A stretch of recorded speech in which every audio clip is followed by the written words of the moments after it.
केंद्रीय विद्यालय का क्लास 1 का एडमिशन का एडवर्टाइजमेंट निकल गया है। 1/4/24 सुबह 10 बजे से शुरू होगा और 15/4/24 शाम का 5 बजे तक ये चलेगा। 31/3/24 के अंदर बच्चे का उम्र 6 से 8 साल के बीच में होना चाहिए। रजिस्ट्रेशन क्लास 2 से ऑनवर्ड्स जो है मतलब 11 तक, उनका रजिस्ट्रेशन 1/4/24 सुबह 8 बजे से शुरू होगा और 10/4/24 शाम को 4 बजे तक होगा। साथ में और एक खुशखबरी, बाल वाटिका का एडमिशन वो भी शुरू हो जाएगा 1/4/24 सुबह 10 बजे से और ये 15/4/24 तक चलेगा। इसका फर्स्ट लिस्ट 19/4/24 में आएगा, सेकंड लिस्ट 29/4/24 में आएगा और थर्ड लिस्ट 8/5/24 में आएगा। इस साल बाल वाटिका पूरा एडमिशन बाल वाटिका का ऑफलाइन मोड में होगा, कोई ऑनलाइन नहीं होगा। फॉर्म आप डाउनलोड कर सकते हैं वेबसाइट से, नहीं तो आप स्कूल में जाके फॉर्म लेके फिलअप कर सकते हैं। पिछला साल जो 50 स्कूल था वही स्कूल रहेगा, इस साल कोई बढ़ोतरी नहीं हुआ है स्कूल में। आप ध्यान से वीडियो देखें, अगर किसी जगह आपको समझने में तकलीफ़ हो तो आप उसी जगह को पॉज करके वीडियो को पॉज करके देख लें। अभी आपको गाइडलाइन दूंगा एडमिशन के लिए केवी का। केंद्रीय विद्यालय संगठन की तरफ से जो विज्ञप्ति जारी हुआ है वहाँ पे कंटेंट देखिए, part a, part b, part c, general guidelines, special provisions और एडमिशन प्रोसीजर। क्या होगा एडमिशन प्रोसीजर, गाइडलाइन क्या है वही देखिए। गाइडलाइन देख लीजिए, कैटेगरी कौन सा है ये चूज़ करने के लिए क्या क्या दिया है। पहले दिया है सेंट्रल गवर्नमेंट एम्प्लॉय, उसके बाद है स्टेट गवर्नमेंट एम्प्लॉय, उसके बाद है ट्रांसफरेबल जो जॉब करता है वो, उसके बाद ट्रांसफ़र हुआ ये सब, और autonomous bodies, public sector undertakings, इस टाइप का कैटेगरी होगा। बच्चे का दाखिला जो होगा ये गाइडलाइन को फॉलो करके होगा। तो पहला जो कैटेगरी है children of transferable and non transferable central government में, मतलब सेंट्रल गवर्नमेंट एम्प्लॉई और एक सर्विसमैन, यह है पहला कैटेगरी। सेकंड कैटेगरी है ऑटोनोमस बॉडी और public sector undertaking central government का। थर्ड कैटेगरी है जो children of transferable and non transferable state government employ, मतलब राज्य का जो एम्प्लॉय है उन लोगों का। फोर्थ कैटेगरी है autonomous body public sector of राज्य सरकार, मतलब सेंट्रल स्टेट गवर्नमेंट। और फिफ्थ है अदर्स, मतलब बाकी सब। पूरा ऑर्डर जो है वो आपको पढ़ के नहीं सुनाऊंगा, लेकिन जहाँ जहाँ इम्पोर्टेंट जगह है वो आपको मार्क करके दिखाऊंगा, बाकी आप लोग देख लीजिएगा। एज क्राइटेरिया में क्लास 1 में एडमिशन के लिए बच्चे का उम्र 31/3/24 तारीख के अंदर 6 साल से 8 साल के अंदर होना चाहिए। 8 साल से ज़्यादा होगा तो नहीं होगा। 2, 3, 4, 5 ये सब एक एक साल आप जोड़ लीजिएगा।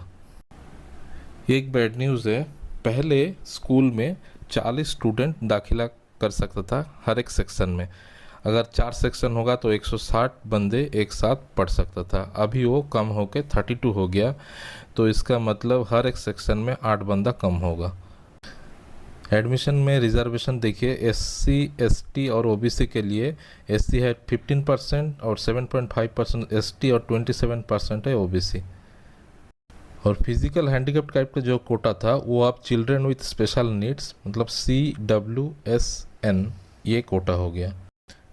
रजिस्ट्रेशन शुरू होने के बाद आप लोगों को दिखा दूंगा कैसे रजिस्ट्रेशन करना है, कैसे लॉगिन कोड जनरेट करना है। और क्लास 2 का ऊपर का जो एडमिशन है वो तो ऑफलाइन मोड में होगा, वो आप स्कूल में जाके एडमिशन का प्रोसीजर कंप्लीट कराना है।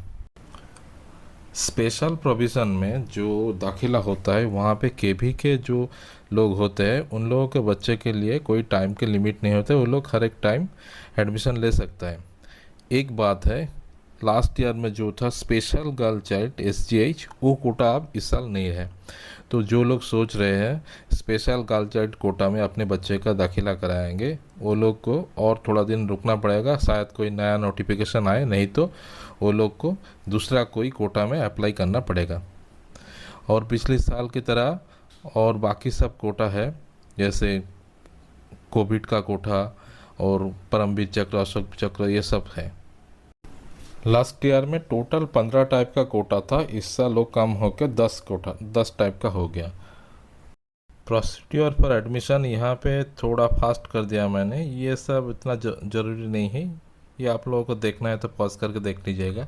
मैं सिर्फ इम्पोर्टेंट चीज़ जहाँ पर है वही चीज़ आप लोगों को बता रहा हूँ। डॉक्यूमेंट क्या क्या चाहिए। एज प्रूफ के लिए बर्थ सर्टिफिकेट, अगर बच्चा SC/ST होगा तो SC/ST सर्टिफिकेट, अगर बच्चे का SC सर्टिफिकेट नहीं हुआ तो पिताजी का सर्टिफिकेट दे सकता है, और 3 महीने का उसके पास टाइम रहेगा, उसके अंदर सर्टिफिकेट निकाल कर उसको जमा करना है स्कूल में। CWSN जो बच्चा होता है उन लोगों को मेडिकल सर्टिफिकेट देना पड़ेगा और सर्विस सर्टिफिकेट देना पड़ेगा अगर कोई एम्प्लॉय गवर्नमेंट सर्विस करता है, और उसके साथ साथ एक प्रूफ ऑफ रेसिडेंस देना पड़ेगा। रजिस्ट्रेशन का मतलब एडमिशन नहीं होगा, अगर इनकम्प्लीट एप्लीकेशन होगा तो वो कैंसिल हो जाएगा। ऐसे बहुत सारा यहाँ पे नियम दिया हुआ है, वो आप पढ़ लीजिएगा। जितना सीट रिजर्व है उसमें से 25% RTE कोटा मतलब राइट टू एजुकेशन कोटा में होगा। यहाँ पे आप देख लीजिए 32 स्टूडेंट जो पर सेक्शन में होगा उसका विन्यास कैसे होगा। रजिस्ट्रेशन हो जाने के बाद देखिए RTE लॉटरी होगा और बी में CWSN लॉटरीज, ये 2 लॉटरी में होगा। उसके बाद कैटेगरी 1 मतलब सेंट्रल गवर्नमेंट एम्प्लॉय, कैटेगरी 2 मतलब सेंट्रल गवर्नमेंट ऑटोनोमस बॉडी, इसके बाद आ गया SC, उसके बाद ST, उसके बाद OBC, उसके बाद कैटेगरी 3 मतलब स्टेट गवर्नमेंट, कैटेगरी 4 मतलब स्टेट गवर्नमेंट ऑटोनॉमिस, कैटेगरी 5 मतलब अदर्स। तो इस तरह से होगा। 30 सीटों में 25% फर्स्ट लॉट में होगा, उसके बाद सेकेंड लॉट में चिल्ड्रेन विथ स्पेशल नीड्स होगा, और थर्ड लॉट में बाकी जो बचेगा वो कैटेगरी 1, 2, 3 ये सब में डिवाइड हो जाएगा। उसके बाद फोर्थ लॉट, फिफ्थ लॉट इस तरह से आगे बढ़ेगा। इसके बाद देखिए डिसएडवांटेज ग्रुप क्या है। SC/ST बैकवर्ड क्लास, OBC मतलब ये सब डिसएडवांटेज ग्रुप में आता है। वीकर सेक्शन के लिए एनुअल इनकम सर्टिफिकेट लगता है। जो लोग RTE कोटा में ट्राई करेंगे उन लोगों के लिए बच्चे का स्कूल और घर के बीच का जो डिस्टेंस है वो 5 किलोमीटर होना चाहिए अर्बन एरिया के लिए, और बाकी एरिया के लिए मतलब बाकी जगह जो है 8 किलोमीटर के अंदर होना चाहिए। अच्छी तरह से आप पूरा वीडियो देखें और जहाँ जहाँ आपको लगे ये जगह इम्पोर्टेंट है वो जगह को पॉज करके दोबारा देख लीजिए।